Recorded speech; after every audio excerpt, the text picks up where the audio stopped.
Sir 10 ನಿಮಿಷ ನಿಮ್ಮ station ಮುಂದೆ ಹತ್ರ ನಿಮಗೆ ಖಬರ್ ಬರಲಿಲ್ಲ, ರೋಡ್ ಬ್ಲಾಕ್ ಆಗಲ್ಲ ಬರ್ತದೆ, ನಿಮಗೆ ಹೆಂಗೆ ಅನಿಸ್ತಾ ಕೇಳ್ರಿ?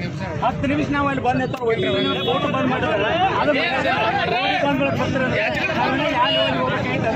ಆಮೇಲೆ ವಿಷಯ ಮಾತಾಡ್ರಿ ಇಲ್ಲ. ನಿನ್ನೆ ನಮ್ಮ ವಕೀಲರೊಬ್ರು ಅಂಕಲ್ಗೆ ಒಳಗೆ ಮನೆ ಕಟ್ತಾ ಇದ್ದಾರೆ.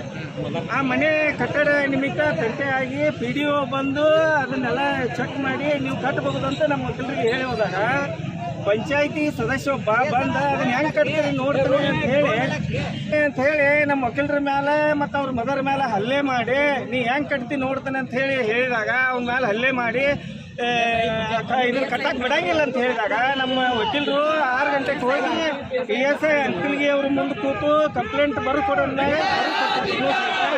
ಅಲ್ರಿ ಸ್ಟೇಷನ್ ಒಳಗೆ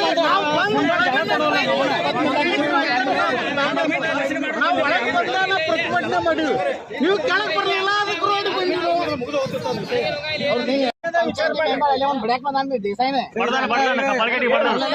ಪೊಲೀಸರು ಕೋರ್ಟಿಗೆ ಬಂದ್ರೆ ವಕೀಲರು ಪೊಲೀಸ್ ಬಂದ್ರೆ ಏನ್ ರಿಸ್ಪೆಕ್ಟ್ ಕೊಡ್ತಾರೆ ಹೇಳ್ರಿ? ವಕೀಲ ಬಾಳ ಇದೈತಿ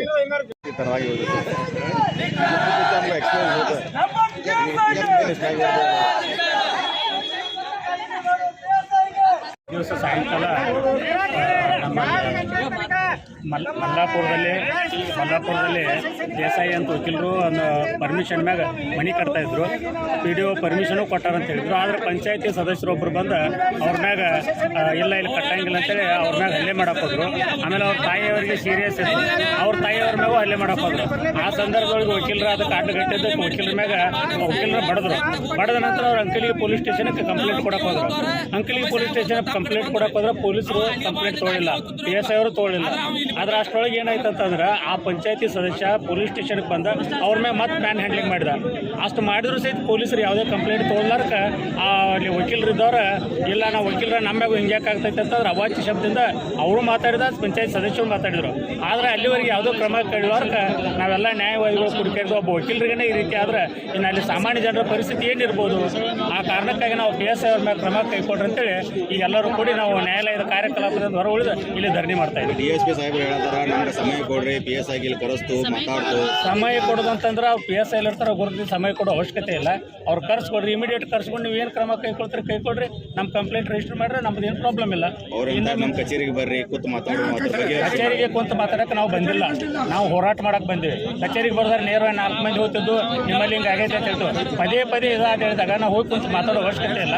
ಅವ್ರಿಗೆ ನಾವು ಹೋರಾಟದಿಂದನೇ ನಮ್ಗೆ ಗೆಲುವು ಪಡ್ಕೋಬೇಕಂತೇಳಿ ನಾವು ತೀರ್ಮಾನ ಮಾಡ್ತೀವಿ. ಇದರಿಂದ ಸಾರ್ವಜನಿಕ ತೊಂದರೆ ಆಗುತ್ತೆ ತಮ್ದು ಯಾರು ವಿಚಾರ ಮಾಡಿದಾರೆ? ಆ ಸಾರ್ವಜನಿಕರ ಪರವಾಗಿನೇ ನಾವು ವಕೀಲರು ಇರೋದು, ನಮ್ಮ ಸ್ವಂತಕ್ಕಲ್ಲ. ಆದ್ರೆ ಇಲ್ಲ ನಾವು ಸ್ವಂತಕ್ಕೆ ಮಾಡ್ಯಾರ ಅನ್ನೋದು ಅಷ್ಟೇ ನಾವು ಇಲ್ಲಿ ಮುಂದೆ ಮಾಡಿದ್ವಿ ಹೊರತಾಗಿ ನಾವು ಮಾಡೋದೇ ಸಾರ್ವಜನಿಕರ ಸಲುವಾಗಿ. 5 ನಿಮಿಷ ತೊಂದರೆ ಆದ್ರೆ ಅವ್ರಿಗೆ ಕಾನೂನು ಜ್ಞಾನ ಇಲ್ಲ. ಮತ್ತೆ ಜನಸಾಮಾನ್ಯರು ಹೆಂಗ್ ನೋಡ್ತಾರೆ? ಇವ್ರ ಜನಸಾಮಾನ್ಯರು ಕಂಪ್ಲೇಂಟ್ ಕೊಡಕ್ ಹೋದ್ರೆ ಏನ್ ತಗೋತಾರ? PSI ಆಗಿ ಒಬ್ಬ ವಕೀಲರಿಗೆ ಹೋಗಿ ಕಂಪ್ಲೇಂಟ್ ಕೊಡಕತ್ರ ಕೇರ್ ಮಾಡ್ಲಿಲ್ಲ. ಜನಸಾಮಾನ್ಯರಿಗೆ ಏನ್ ನ್ಯಾಯ ಕೊಡ್ತಾರೆ? ಇವ್ರ ಕಾನೂನು ಜ್ಞಾನ ಏನೈತಿ? ಇವ್ರು 10th ಸೆಕೆಂಡ್ ಇಯರ್ ಪಾಸ್ ಆಗಿ ಸೀಟ್ ಮೇಲೆ ಕೂತಿರ್ತಾರ PSI ಆಗಿ. ಇವ್ರಿಗೆ ಏನ್ ಜ್ಞಾನ ಐತಿ? ಒಬ್ಬ ವಕೀಲರಿಗೆ ಜ್ಞಾನ, ಒಬ್ಬ ವಕೀಲರಿಗೆ ಇವ್ರ ನ್ಯಾಯ ಕೊಡ್ಲಿಲ್ಲ. ಇನ್ನು ಜನಸಾಮಾನ್ಯರ ಪಾಪ ಬಡಬಗ್ಗಿಗೆ ಏನು ನ್ಯಾಯ ಕೊಡ್ತಾರೆ ಇವರು? ಪೊಲೀಸರಾಗಿ PSI ಆಗಿ ಅದ್ ನಮಗ ಅವ್ರನ್ನ ಈಗ ಅಮಾನತ್ ಮಾಡ್ಬೇಕು. ಇವ್ರು ಬಂದ ಅಲ್ಲಿ ಇಲ್ಲಿ ಏನ್ ಹೇಳ್ಬೇಕು ನಮ್ದು ಕಂಪ್ಲೇಂಟ್ ಅವ್ರು ನೀನು ತಗೊಂಡಿಲ್ಲ, ಮತ್ ನಾವ್ ಮುಂದೆ ಏನ್ ಕಾನೂನು ಕ್ರಮ ತಗೋತಾವಲ್ಲ ಅವ್ರ ಮೇಲೆ ನಮಗ್ ಗೊತ್ತೈತಿ. 20 ನಿಮಿಷ ಆದ್ರೂ ಯಾವುದೇ ನಮಗ ಸ್ಪಂದನೆ ನೀಡಿಲ್ಲ. ಇಲ್ಲಿ ಬಂದು 20 ನಿಮಿಷ ಆದ್ರು ಸ್ಟೇಷನ್ಗೆ ಬಂದು 20 ನಿಮಿಷ ಆಯ್ತು. ನಮ್ಮ ಎಲ್ಲಾ ವಕೀಲರ ಸಂಘದ ಪದಾಧಿಕಾರಿಗಳು ಸದಸ್ಯರು ಬಂದ್ರು, ಯಾವುದೂ ಒಂದನೇ ಸ್ಪಂದನೆ ನೀಡಿಲ್ಲ ಅವರು. ಅದಕ್ಕಾಗಿ ನಾವು ಇಲ್ಲಿ ರಸ್ತೆಗಿಳಿದು ಸ್ಟ್ರೈಕ್ ಮಾಡಿದ್ದೇವೆ. ಅವರು PSI ಬರಬೇಕು, ಇಮಿಡಿಯೇಟ್ಲಿ ಮೇಲಾಧಿಕಾರಿಗಳು ಅವ್ರನ್ನ ಅಮಾನತ್ ಮಾಡಬೇಕು. ಅಲ್ಲಿವರೆಗೆ ನಮ್ಮ ಸ್ಟ್ರೈಕನ್ನು ನಾವು ನಿಂದ್ರಿಸೋದಿಲ್ಲ.